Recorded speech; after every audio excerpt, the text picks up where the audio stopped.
Kembali lagi di channel saya. Jangan lupa subscribe, like, and di-share.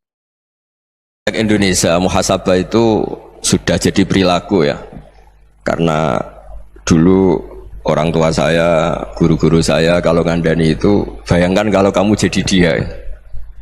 Jadi misalnya kita mentang-mentang atasan, otoriter sama bawahan, bayangkan kalau kamu jadi yang bawahan itu kayak apa?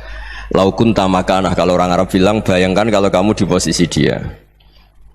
Makanya guyonannya orang-orang Indonesia itu kan orang ngaramkan judi gitu, bareng dikasih tahu, tapi yang menang anak jenengan, alhamdulillah. Ternyata ngaramkan itu karena ada anaknya, kalau anaknya yang menang ya seneng. Meskipun itu guyonan, tapi saya punya padanan itu dalam kitab hikam. Nabi Ibrahim itu Khalilur Rahman, tentu bencinya minta ampun sama yang namanya maksiat. Suatu saat beliau diterbangkan di alam malakut. Itu kalau di hikam saya halaman 15 juga. Saya masih ingat betul. Mungkin kalau Anda beda halaman karena beda cetakan, atau nggak punya kitabnya, atau punya tapi tidak bisa baca.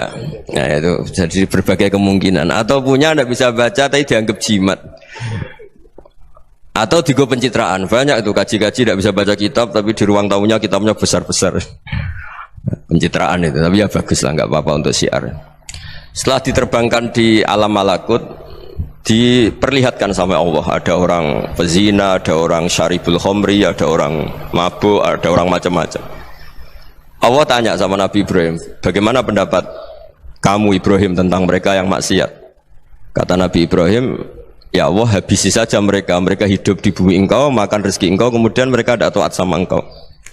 Singkat cerita, di fase itu, saya ulang lagi, di fase itu Allah nurutin sampai sekian peristiwa, mungkin 3 atau 4. Sudah setelah sekian tahun Nabi Ibrahim lupa peristiwa itu, kemudian beliau diminta menyembelih anaknya. Ini versi kitab hikam. Memang versinya banyak tentang kenapa Nabi Ibrahim disuruh menyembelih anaknya. Ketika mau menyembelih anaknya, Nabi Ibrahim ragu. Huwa samratu fuadi, anak saya ini buah hati saya, kenapa engkau suruh menyembelih? Terus kata Allah, apa kamu tidak ingat ketika kamu saya angkat di alam malakut, kemudian kamu usul bunuh-bunuh, saya tidak mempertimbangkan usul Anda, tapi kenapa sekarang saya merintahkan kamu mikir gitu? Terus ya karena ini anak saya ya Allah. Terus kata Allah, rumang samu wong sumpukon mata ini gak gawean kau sing gawe kowe enak wae usul mata ini. Jadi sebenarnya saya yang bikin, kemudian Anda enak aja usul membunuh. Semenjak itu Nabi Ibrahim itu di eranya itu asfaqun nas, orang paling sayang sama manusia. Karena kadang kita keras itu ya kebetulan itu tidak anak kita, tidak keluarga kita. Cara orang Jawa itu kan gitu ya, kalau ada perempuan terus macak yang macam-macam pakai sepeda motor cowok, terus wah itu luput suwuk, semoga-moga gini. Tapi setelah dikasih tahu, niku ponakane jenengan, semoga-moga selamat. Jadi jangan-jangan kemarin ahli ma'asi itu kebetulan itu tidak keluarga kita. Kalau keluarga kita yang pernah salah pada kita, semangat kita mintakan maaf. Jangan-jangan kita didikte hukum sosial gitu. Jadi orang yang salah kebetulan itu orang yang menservis kita, atau keluarga kita, atau orang dekat kita. Jangan-jangan semangat kita mintakan ampun. Tapi kalau sama orang lain kebetulan musuh kita semangatnya minta itu kena adab. Nah ini yang nggak boleh dalam Islam. Islam mengajarkan niru Rasulullah SAW, Nabi itu rahmatal lil alamin. Bahkan kemarin saya ngaji virtual sama beberapa habaib, ada Habib Ali Al-Jufri dari Mesir, ya, ada Habib Alwi dari Kuitang, ada Habib Nabil Al-Musawa. Dari sekian habaib itu saya masih ingat diantaranya yang didawuhkan rahmatan lil alamin itu ketika Nabi adahu kaumuh, disakiti oleh kaumnya, dan itu mereka masih kafir semua. Itu mereka dapat doanya Nabi, Allah mahdi qaumi fa innahum la ya'lamun. Kayak apa baiknya Nabi, orang yang menyakiti, yang melukai, tapi Nabi masih berdoa, Allah mahdi qaumi fa innahum la ya'lamun. Sayyidina Umar dapat doanya Nabi itu ya khina kana kafiran, ketika masih kafir didoakan, Allahumma aizzal Islam bi Umar. Itu ketika masih kafir. Itu pelajaran bagi kita bahwa yang sedang tidak cocok pun itu berdapat doa kita. Ya doa supaya kondisi kita baik, hari tambah baik. Karena agama ini, saya berkali-kali bilang, limangka nayarjuwa hawal yawmal akhir. Agama ini diperuntukkan bagi yang selalu punya harapan pada Allah Subhanahu wa ta'ala. Saya cerita muhasabah ini tentang hubungan kita dengan Allah. Di Indonesia itu banyak orang fasik, banyak orang nakal. Ya di mana-mana orang nakal itu ya mayoritas, wa aksaruhum fasikun. Tapi berkahnya harapan. Mungkin saya kira nakal sok benda, mungkin saya kira sholat sok ben sholat, mungkin sekarang belum sakho, belum dermawan, suatu saat dermawan. Barokahnya itu kefasikan ini dianggap sementara, sedang fasik, sedang tidak benar. Karena kiai-kiai kita, para guru-guru kita, para habaib utamanya itu mesti bilang semoga husnul khotimah. Nah barokahnya doa itu semoga husnul khotimah itu menjadikan satu pola sosial. Yang sedang fasik ini masih diharapkan jadi lebih baik, jadi lebih. Sehingga kita tidak ngambil sikap ekstrim, ya ingin menghabisi atau ingin mengadili, tidak. Karena selalu kita punya harapan. Dan agama ini limangkan erjuwo hawal yawm akhir. Bayangkan dulu kalau yang nakal itu anak kamu. Pasti kamu nggak ingin kan langsung dapat azab, dapat apa. Padahal kita semua jadi tokoh ini abul kulli, bapak dari semuanya. Sehingga ketika Rasulullah SAW jalan-jalan kemudian melihat perempuan sedang menyalakan api. Kalau apinya mati ditiup, anaknya dijauhkan. Nanti kalau sudah jauh dari api, anaknya digendong lagi. Terus kata Rasulullah, matur ke semua sahabat, Aro'aitum anna hadih tarihatan waladaha alan nar. Apa kamu berpendapat bahwa perempuan ini akan melemparkan anaknya ke neraka? Tidak ya Rasulullah. Tidak akan seorang ibu melemparkan anaknya ke api. Terus kata Rasulullah, Allahu arhamu min hadih biwaladiha. Allah lebih rahman, lebih rahim dibanding orang tua ini kepada anaknya. Ini yang harus kita kenalkan terus, kita kampanyakan terus, supaya orang hubungannya dengan Allah itu nyaman, asik. Sehingga dengan demikian selalu ada harapan bahwa yang sedang nakal ini suatu saat tobat. Kita tidak boleh menghukumi pasti begini, pasti gini, itu tidak wilayah kita. Itu juga yang dicontohkan Rasulullah SAW. Secara lahir Nabi itu nggak berkenan sama Wahsy, karena Wahsy itu salahnya salah fatal karena membunuh ahabban nasi ila Rasulillah, yaitu membunuh Sayyid Hamzah. Jadi ketika Wahsy tobat, Nabi itu terima tobatnya. Dan ketika beliau dengan basariyahnya agak siap ketemu Wahsy karena harus ingat Sayyid Hamzah, basariyahnya diturutin. Oke, kamu iman saya turutin, tapi jangan sering ketemu saya. Karena kalau ketemu kamu saya masih ingat sama paman saya Sayyid Hamzah. Kita bisa ngelola seperti itu. Kita tidak cocok sama orang, bagaimanapun mereka umat Rasulullah SAW, kita tetap mencintai mereka. Misalnya kalau beda agama, mereka sama-sama orang Indonesia, kita mencintai mereka atas nama warga Indonesia. Tapi kalau misalnya potongannya ora cocok, beda kultur, bawaannya itu mangkel no coro Jawa, ya bisa diilmoni, jangan ketemu. Wong sudah tidak cocok, ingin ketemu nyari solusi. Roh ini tok seneng itu kan ya repot itu. Ya sudah kalau nggak mati cocok ya jangan sering ketemu. Dan itu kita bisa memanage seperti itu tuh bisa. Saya berkali-kali cerita tentang Imam Syafi'i. Kalau dikasih tahu ya Imam Abu Abdillah, panggilannya Imam Syafi'i, tetangga anda ini ternyata banyak yang nggak senang anda. Jawabnya beliau senang. Ya bagus kalau nggak senang saya, ndak utang saya katanya.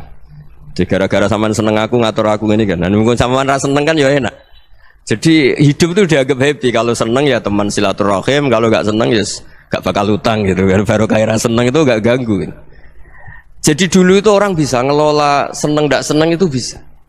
Karena ada kearifan hubungan dengan Allah Subhanahu wa ta'ala. Hidupnya selesai karena masyghul bi dzikrillah. Mereka sibuk dengan Allah. Makanya kata ulama-ulama tasawuf, kamu jangan melihat manusia perilakunya, tapi kamu juga harus ingat yang gerakkan semua itu Allah Subhanahu wa ta'ala. Dengan demikian kita farah, kita senang. Makanya Nabi kalau ngutus Anas bin Malik kemudian nggak kesampaian yang diinginkan karena Anas main, ketika garwa-garwani Nabi agak tersinggung, Nabi andaikan Allah menghendaki yang saya inginkan kesampaian, pasti itu kesampaian. Jadi dianggap kegagalan Anas nggak manggil yang dituju Nabi itu ya kersane Allah, ya enteng saja. Sayyidina Ali lebih parah lagi yang dialamin. Itu dalam beliau kalau dipanggil tuh nggak cepet-cepet ke sana. Ketika ditanya, kenapa kamu tak panggil gak cepat ke saya? Amin tuh ukubatak. Karena aku tahu kau orang baik. Orang baik itu pemaaf. Jadi makanya orang-orang soleh dulu itu bodoni itu. Makanya sekarang kalau ada orang bodoni itu mesti bidik orang soleh. Kalau orang-orang soleh itu kakean husnudzon lagi sering dibodonin. Abdul bin Umar itu masyhur itu. Kalau ada budaknya sering sholat, sergap sholat itu dimerdekakan. Akhirnya nggak sholat pun pura-pura sholat. Akhirnya juga dimerdekakan. Ketika ditanya, kenapa engkau merdekakan? Padahal mereka sholatnya menipu engkau, kata pembisik-pembisik itu. Man khoda'ana lillah in khoda'na lah. Dia nipu atas nama Allah, berarti saat tertipu juga atas nama Allah. Gak masalah dong, semuanya demi Allah Subhanahu wa ta'ala. Jadi ketika kita ketemu mensifati Allah Ta'ala itu ghafir, Allah pemaaf. Jangan kamu nggak fair untuk diri kamu nyifati Allah ghafir, pada orang lain Allah kamu sifati syadidul iqab. Jadi Allah kamu atur kayak MC tadi ngatur saya. Jadi Allah itu apa? Kalau pada saya ghafir, kalau pada musuh saya syadidul iqab. Itu nggak fair. Kalau Anda punya harapan kepada Allah karena Allah Rahman Rahim, Allah ghafir, sebenarnya Allah pada musuh kita ya bisa saja Allah ghafir, bisa saja Allah Rahman Rahim. Sehingga kita melihat orang lain yang kita tidak cocok itu ya enteng saja.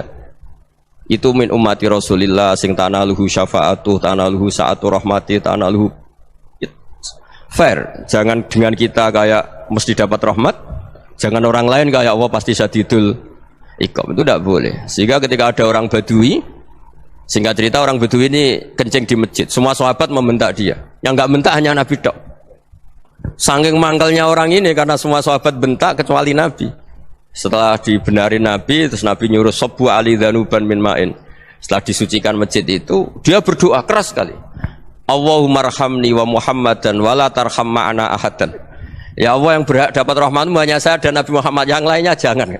Karena yang lainnya tuh jengkelin, gitu aja saya salah dimarah-marahin gitu. Jadi kalau kamu doa terbatas ya kayak orang Bedui ini, kayak orang Arabi. Apa kata Nabi? Laqad tahajjarta wasi'an. Allah yang rahmatnya luas menjadi kamu sempitkan. Karena kamu mau atur Allah hanya Rahman pada Indonesian Power, pada NU, pada kita, yang orang lain nggak perlu dapat. Itu kan kasihan Islam, karena Islam terus nggak dimiliki semua orang. Allah nggak dimiliki semua orang, Rasulullah nggak dimiliki semua orang, karena di NU, di ormas tertentu, di nggak boleh seperti itu. Nggak boleh takhasir tawasian, kata Nabi, nggak boleh mempersempit zat yang rahmatnya itu luas.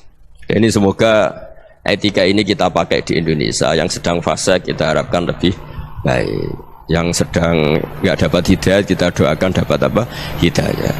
Masyhur kan, makanya tadi saya mohon sama Habib Ali supaya Habib Ahmad supaya tetap mahalul qiyam tabaruk sama Habib Ali. Di antara doa-doa di Simtud Duror masyhur itu antuqa bilal mudhniba minnah bil ghufran wal musi'ah bil ihsan. Jadi harapannya para habaib, para orang-orang baik dulu ya, semoga yang dosa itu dimaafkan, yang sedang salah dibuka, bikin lebih baik. Nabi itu tugasnya juga gitu. Wastaghfir li dzambika walil mu'minina wal mu'minat. Nabi itu tugasnya juga memintakan ampun yang sedang salah. Nah ini cobalah jadi etika kita, muhasabah kita. Jadi muhasabah itu cara berpikir kita set, kita pikir ulang. Ternyata semangatnya seorang nabi itu wastaghfir li dzambika walil mu'minun. Semangatnya itu memintakan ampun. Orang ahli tafsir tahu semua kalau Nabi itu tidak mungkin dosa. Jadi itu khitabun lin Nabi wa urida bihi ummatu, itu khitab Nabi, tapi yang dimaksud itu umatnya, karena Nabi tidak akan mengalami dzambun, tidak akan mengalami dosa. Sekarang enggak, kadang-kadang kita ini kalau orang lain salah itu semangat. Kalau di perusahaan ada teman salah, apalagi miran salah itu seneng, barokahnya salah bisa ganti kan gitu. Jadi kalau mungkin di dunia tokoh juga gitu, barokahnya ada tokoh salah, kita yang jadi populer sendiri, tidak boleh seperti itu. Kita harus salimus sodri di jami'il muslimin. Jadi ini harus dilatih. Saya tadi matur sama Habib Ahmad, latihan kita jadi hidup. Nabi itu kalau resep jadi wali itu kata Nabi gampang. Kata Nabi, kalau kamu ingin disenangin Allah, ya sudah. Kalau kamu asbahta wa amseta gini-gini, perasaan kamu, kata Nabi, jangan punya perasaan ghil sama orang muslimin. Itu sudah wadzalika min sunnati. Makanya Nabi ngendikan la yablughni ahadun an ahadin syai'an. Ada yang baca la yuballighni ahadun an ahadin syai'an. Seseorang jangan melaporkan ke saya tentang salahnya yang lain. Fa inni akhruju ilaikum wa ana salimus sadri. Karena saya ingin ketemu sampean semua dalam keadaan salimus sadri, tidak punya perasaan apa-apa. Karena kalau nurutin pembisik, nurutin informasi itu ya repot, karena orang pasti sepihak. Ada kiai yang top datang ke kampung-kampung ning desa-desa. Kata yang seneng itu punya akhlak. Wah itu bagus orang besar datang ke kampung-kampung. Kata yang nggak seneng, wah itu jobnya kiai kecil kok diambil, itu kan ya kasihan itu kan sudut pandang. Makanya saya sering bilang, akal kita ini cukup untuk mentasdik Rasulullah SAW. Meskipun perasaan kita kadang orang Jawa itu beda. Saya berkali-kali bilang sama peneliti dari Jogja, kenapa sih Gus para nabi itu kok poligami istrinya banyak? Nabi Dawud katanya itu berapa? Itu Nabi Sulaiman malah jumlahnya agak terbatasin. Nabi Muhammad itu paling sedikit. Saya tanya gini, perempuan itu orang lemah, jadi kalau nolong orang satu gimana baik, kalau nolong orang dua ya lebih baik, ya sudah kira-kira seperti itu. Paling tidak akal kita masih tahu kalau orang baik itu kan mesti baik, nolong orang satu baik, nolong orang dua ya lebih baik, nolong orang tiga lebih baik. Tapi kalau kamu orang nggak baik, satu saja kamu terlantarin, kamu miskinkan, kamu ya tinggal ukur kan, kalau orang baik nambah baik, tapi kalau orang buruk tambah buruk. Nah itu akal kita bisa menganalisis kenapa sih nikah itu ada yang poligami, ada yang enggak. Ya sudah, ukur saja diri kamu. Misalnya kayak saya elek keriting, rabi terus, memperbanyak wong elek, orang perilaku netok, raine dadi elek kabeh gitu. Tapi nak kowe ku ganteng, alim, ganteng, sugih, anake ganteng-ganteng, berhubung kowe saleh ahli swarga kabeh, mertua yo bangga karena karir kamu meyakinkan. Ini mertua kamu aja enggak bangga mau nambah. Ipar enggak bangga, mertua enggak bangga, desa kamu yang kamu wayai juga gak beda dengan Nabi ketika nikah Juwairiyah itu nggak ada pernikahan sebarokah Nabi dengan Juwairiyah itu asharu Rasulillah. Di situ habis perang banyak tawanan, gara-gara jadi besanya Nabi langsung dibebaskan semua karena asharu Rasulillah. Sekarang besanya Kanjeng Nabi. Dulu Abu Sufyan mangkalnya bukan main sama Nabi, gara-gara putrinya dinikah terus langsung jadi. Kalau kamu kan enggak, nikah satu, nikah lagi, satu kampung musuh kamu karena istri pertama ya cemburu, yang kedua agak bangga. Wah itu selesai itu dunia wal akhirah. Maksud saya nganalisis Islam itu harus pakai akal, dan akal yang dipakai ini saya bawa ke kitab Ihya adalah pikiran-pikiran para ulama. Makanya ketika Imam Ghazali ketika ditanya fakaifa bi muslimin fasikin asawaha fi jami'i amri, kalau kalian ketemu orang fasik, orang Islam tapi fasik, perilakunya nggak ada yang benar. Kata Imam Ghazali jawabnya lucu, aneh. Mamin muslimin illa wa islamuhu ta'ah. Tidak ada orang Islam kecuali dia mau Islam, membenarkan Allah dan Rasul itu sudah taatnya dia. Kok kamu tidak bisa melihat taatnya dia? Dia pikirannya kan ini pemabuk, ini tukang apa. Tapi kata Imam Ghazali, sebenarnya kamu masih bisa berpikir positif. Mamin muslimin illa wa islamuhu ta'ah. Tidak ada seseorang Islam ketika dia milih Islam itu pasti ada taatnya, yaitu tasdik pada Allah dan tasdik kepada Rasulullah Shallallahu Alaihi Wasallam. Jadi dengan pola seperti itu, maka di antara guru-guru kita yang modern ya di era Mbah Maimun, di sini ada Habib Ahmad, Habib Salim, syair yang sering dibaca beliau adalah ada orang munajat sama Allah. Ini cerita munajat.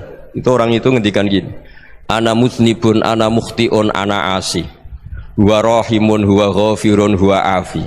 Ya Allah, saya mukhti, saya orang yang salah. Ana mutnib, saya orang yang dosa. Ana asin, saya sering maksiat. Tapi engkau ya Allah, engkau ghafir, pemaaf. Engkau rahim, maha pengasih. Engkau afin, yang mudah memaafkan. Terus kata orang ini, ya agak kurang ajar, tapi saking senengnya sama Allah. Qobal tuhunna salasatan bisalasat. Ya gini saja ya Allah, sifat engkau diadu dengan sifat saya. Engkau Tuhan, Gusti, nggak boleh kalah katanya. Terus wasatahliban ausofu ausofi, dan kau pasti pemenangnya gitu. Jadi ada orang rayu Allah dengan cara seperti itu ya ada ya. Saya ini manusia, salah saya banyak. Engkau ampunannya banyak. Engkau Tuhan, Gusti, nggak boleh ampunan Anda, ampunan engkau kalah dengan salah saya. Nggak boleh Tuhan kok kalah. Jadi untuk supaya orang punya harapan gitu. Banyak juga wali-wali yang jadab ketika datang ke makam Rasulullah SAW. Itu kalau dongo ya agak kacau sebetulnya, cara syariat agak kacau. Ya Allah, engkau punya dua pilihan. Jika engkau menjadikan saya soleh, surah habibuk, yang senang kekasihmu, yaitu Rasulullah SAW. Tapi jika engkau menjadikan saya fasik, surah adubuk, yang senang itu setan. Monggo jenengan mau menyenangkan kekasih jenengan, mau menyenangkan musuh jenengan, monggo jenengan bebas kok memilih. Nah, mestinya Allah ya senang menyenangkan kekasihnya. Jadi ya, intinya Allah dipaksa untuk menjadikan dia orang soleh gitu. Jadi kayak kemarin itu Pak Bu siapa yang kesini itu, yang sama jenengan Bulia kesini itu sama Habib Ahmad. Saya pertama nggak mau, lama-lama Habib Ahmad ini gimana Gus, orang tahunya saya dekat jenengan, kalau nggak kasil saya waduh ini kayak doanya wali yang tadi. Nggak punya pilihan, nggak ada pilihan ini. Jadi saya mohon muhasabah itu dimulai cara berpikir. Makanya di sini sebetulnya tag ini supaya dapat barokahnya Ihya. Ini kitab yang disenangi para habaib, para ulama. Sebetulnya teks di muhasabah itu redaksinya gini ya, yang lengkap. Hasibu anfusakum qabla an tuhasabu wazinuha qabla an tuzanu wa tahayya'u lil ardil akbar. Jadi ada kata wazinu, jadi ukur. Perilaku Anda ini diukur, ditakar. Misalnya kita sebagai suami kan ya punya hal-hal yang kita tidak ideal. Cara wong Jawa mesti pesek. Cara rezeki ya pas-pasan itu. Dan kita juga kalau makanya enggak boleh tanya istri begini, apa saya cinta pertama Anda? Pasti Anda kecewa. Orang jadi istri hanya korban terakhir itu. Sudah. Karena orang kalau ngelamar kemana-mana gak jadi, yang jadi istri itu pasti korban terakhir itu. Jarang istri pilihan pertama, jarang. Ayo semua yang nikah. Rata-rata itu pilihan Anda pertama Pak, dari sekian ditolak di mana-mana terus. Ya perempuan terakhir.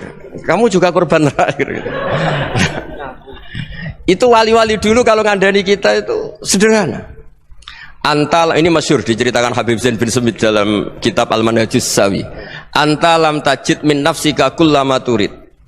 Fa kaifa turidu min ghairika kullama turid. Kamu yang ingin ideal saja, kamu tidak menemukan pada diri kamu untuk menjadi ideal. Kamu kan ingin ganteng, ingin punya uang banyak, ingin perilaku Anda sempurna. Anda saja yang punya keinginan tidak bisa mewujudkan keinginan Anda sendiri. Fakaifa turidu min ghairika ma turid. Jadi anta lam tajid min nafsika kullama turid. Fakaifa turidu min ghairika kullama turid. Kamu yang punya keinginan saja. Misalnya saya ingin punya uang banyak, perilaku saya selalu benar, gak pernah salah. Loh, saya yang ingin saja dengan diri saya, gak bisa untuk benar terus. Kok kamu berharap orang lain selalu benar? Jadi anta lam tajid, ya sama. Kalau kamu menuntut istri kamu itu ramah, neriman, apa kamu neriman sama wajah istri Anda gitu? Engko ya pola neng dindi jajaki sana jajaki sini, kamu sendiri ndak kona apa. Jadi itu nasihat yang luar biasa. Anta lam tajid min nafsika kullama turid, fa kaifa turidu min ghairika kullama turid. Kamu mau menghormati semua orang? Enggak mau kan? Kemudian Anda berharap semua orang menghormati kamu. Kamu tidak ingin kan orang lain semua menghujat kamu. Sementara kamu enak aja menghujat orang lain. Makanya Rasulullah SAW itu luar biasa ketika bikin kaidah sosial. Apa la yu'minu ahadukum hatta yuhibba li akhihi ma yuhibbu li nafsi. Jadi kalau ukuran iman itu sederhana. Kalau sesuatu itu baik, nyaman bagi Anda ya bayangkan itu pada teman Anda. Misalnya Anda bangun tidur sudah acak-acakan, enggak punya uang, utang jatuh tempo, kan enggak ingin ketemu orang. Ya kamu jangan bertamu ke jenis ini karena dengan kamu yang alami juga enggak siap ketemu orang. Makanya ada Habib Alim itu dilapuri sama seseorang. Beb, dulu teman saya itu ketika saya kaya itu sering main ke saya. Setelah saya miskin, mereka tidak main ke saya. Kata Habib itu bagus, sunnah Allah begitu itu bagus. Coba kalau kamu dulu kaya, teman kamu main kan kamu gaya, di rumah ada makanan, bisa hormat tamu. Setelah kamu miskin jadi buruh manol di pasar atau buruh bikin boto, teman kamu datang, malu enggak kamu? Mendingan enggak datang gitu. Akhirnya baru, oh ya alhamdulillah kalau gitu. Loh ya kan dulu teman kita datang, kita ada Alphard, istri cantik, rumah bagus lah, kita miskin, buruhnya orang pas dibentak-bentak, teman kamu udah datang. Milih datang kamu enggak kalau setelah kamu jatuh? Enggak kan? Jadi barokahnya ilmu itu terus. Ya, tapi kadang-kadang orang loh, wah setelah saya miskin teman-teman enggak kasih ke sini. Ya kalau kamu sudah jatuh, teman-teman kamu situ jadi tontonan. Ya mulai sekarang cara berpikir itu dirubah. Dulu yang namanya kiai itu kalau diundang orang itu ya agak-agak senang. Semenjak saya itu agak rubah. Ngundang kiai, ngatur kiai itu tak haram-haramkan ya ada lumayan lah sekarang itu sudah mulai agak beretika. Dulu itu ngundang tuh tanggalnya ditentukan, jamnya ditentukan, enggak mikir apa kiai saat itu nganggur, enggak. Punya wadifah, enggak. Dia milih tanggal yang dia nganggur, enggak mikir pas itu kiainya nganggur apa, enggak. Ya saya hanya cerita aja, kamu tersinggung ya monggo, boten ya monggo itu kan. Jadi saya mohonlah supaya tadi saya juga matur ke Habib Ahmad. Jadi untuk orang merasa ikut sunnah Rasul itu gampang sekali kata Sayyid Muhammad. Dulu Nabi berpakaian ala daerahnya. Kalau mikot ya pakai mikotu baladi. Karena Nabi orang Madinah dan beliau berdomisili di Madinah ya misalnya mikotnya dari Bir Ali misalnya. Tapi kalau Anda orang kawasan Tanim mau umroh ya dari Tanim, misalnya kawasan Jirona ya dari Jirona. Artinya apa? Kamu ngambil mikot karena Nabi mikot misalnya dari Bir Ali, bukan berarti kamu harus seperti Nabi di Bir Ali, kamu orang Mekah, misalnya kamu orang Tanim, orang dia harus dari mikot itu apa? Baladi. Sama, makanya di fikih-fikih itu kalau teknik anak, Nabi orang Arab, halawiyatnya kurma ya kurma. Kalau orang Jawa sedegan, semua podo-podo. Ya, podo-podo manis. Jadi ini tabaruk sama Sayyid Muhammad, ini ada murid beliau, Habib Ahmad, sahabatnya. Supaya orang itu merasa ikut Nabi itu gampang sekali. Ini sahabatnya di halaman tadi disaksikan Habib Ahmad 433 di kitab apa ini? Manhajus Salaf fi Fahmin Nusus. Itu kata Sayyid Muhammad, wa kanat sunnatu Rasulillah annahu yat'amu ma yajiduhu fi ardi wa yalbasu ma yajidu wa yarkabu ma yajidu mimma abahu wa ta'ala. Fa man istamala ma yajiduhu fi ardi fa huwa al-muttabi' lis sunnah. Kama annahu hajjal baita min madinati. Faman hajjal baita min madinati nafsi fa huwa al-muttabi' lis sunnah wa illam takun hadhil madinatu tilka. Jadi intinya misalnya Nabi dulu itu ngasih sedekah kepada fakir miskin ya pakai dinar, dirham. Ya kalau orang misalnya sedekah pakai rupiah ya sudah ikut sunnah Nabi. Jangan, lu Nabi pakai dinar loh, kamu kok pakai rupiah. Dulu dinarnya Nabi tidak ada tulisannya Bank Indonesia, kamu ada tulisannya Bank. Ya tidak ada seperti itu. Ya jadi misalnya Nabi sedekah pakai tamar atau pakai al-aqid, ya kita pakai beras, pakai apa. Supaya orang tuh bahwa Rasulullah itu milik kafatal linnas, milik semuanya, sehingga merasa ikut sunnah Nabi itu ya semuanya. Makanya dulu Mbah Mun kalau motivasi saya supaya bombong, kalau orang Jawa bilang bombong, wong Jawa itu mesti ono wong alim. Beliau menyontohkan mas itu Mbah Fadol, Senori, Mbah Ihsan Jambes, itu bisa ngarang-ngarang kitab luar biasa, padahal beliau bukan orang Arab. Imam Sibawai itu orang Persia, Imam Ghazali orang Tos itu juga ikut Persia. Kata Imam Mun, wong sing ora Arab lah mesti untuk jatah alim, kata beliau, karena Nabi itu diutus kafatal linnas. Nah ini kalau orang yang alim itu Arab tok, berarti tidak ada perwakilan dari Afrika, dari Asia Tenggara, dari mana-mana. Makanya karena Nabi statusnya itu kafatal linnas. Jadi kita harus bangga sebagai Muslim, sebagai orang Indonesia, karena misalnya Wali Kutub dulu terkenalnya hanya ada di Yaman, di mana. Ternyata pernah ada juga di Indonesia, dan seperti Habib Abu Bakar Segaf Gresik. Jadi ya artinya kan tetap orang Indonesia, meskipun beliau dzurriyyah Rasul kan ya sudah orang apa? Orang Indonesia. Dzurriyyahnya Habib Ali Simtuduror sekarang di Solo. Jadi Indonesia juga dapat alawin banyak, dari Sadatin al-Alawin juga banyak. Jadi saya mohon barokahnya ngaji seperti ini. Melihat orang lain tuh gampang, bayangkan tuh kalau anak kamu. Makanya Nabi, nanti kalau nggak percaya lihat di Hikam nomor 15 di kitab saya itu. Di situ dijelaskan oleh Hikam, jangan-jangan semangat Anda pada orang yang maksiat, pada orang yang keliru supaya dihukum itu karena kebetulan itu udah anak Anda, itu udah keluarga Anda. Coba kalau itu keluarga Anda. Makanya kalau saya guyonan di Jogja itu ada pembantu mecahkan piring terus dimarahi majikannya, saya mesti guyon gitu, pasti itu pembantunya tidak cantik. Kok bisa Gus? Andai kan cantik dan kamu senang mecahno piring satu, piring 1000 ora iso ngamuk kowe. Ternyata ngamuknya itu karena mecahkan piring apa karena plus tidak cantik? Coba jawab para lelaki ini. Kamu marah sama orang maksiat tuh karena maksiat, karena plus itu udah anak Anda. Bayangkan kalau itu anak Anda.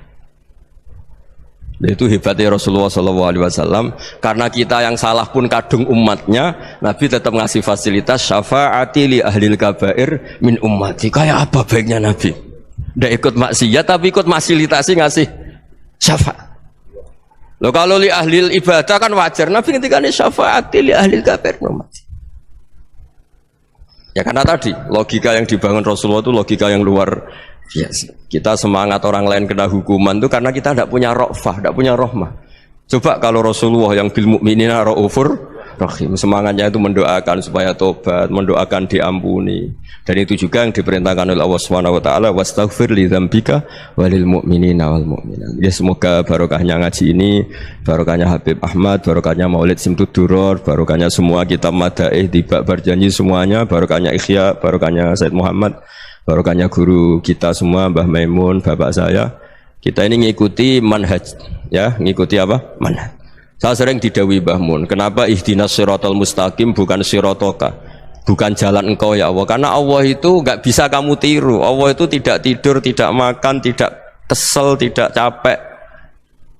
Yang bisa ditiru itu siratal ladzina an'amta alaihim. Yang bisa ditiru manusia ya niru manusia. Karena Allah itu tidak bisa ditiru. Makanya ihdinas siratal mustaqim siratal ladzina. Dan niru siapa? Niru guru-guru kita.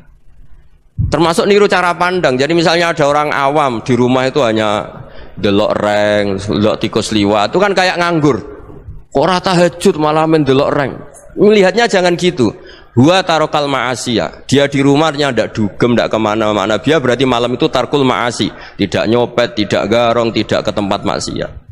Susahnya apa sih husnudzon? Jadi jangan lihat huwa tarkut tahajud, huwa tarokat tahajud, wa taroka qiyamal lail. Oke ya, namanya orang begitu ya tidak tahajud, tidak qiyamul lail. Tapi susahnya apa sih kamu bilang huwa tarokal ma'asiyah? Dia juga meninggalkan maksiat, dan tarkul maksiat itu tuh ibadah. Supaya orang tuh gampang lah husnudzon sama orang muslim. Ini orang mukmin, orang yang luar biasa. Di mata Allah itu orang yang luar biasa.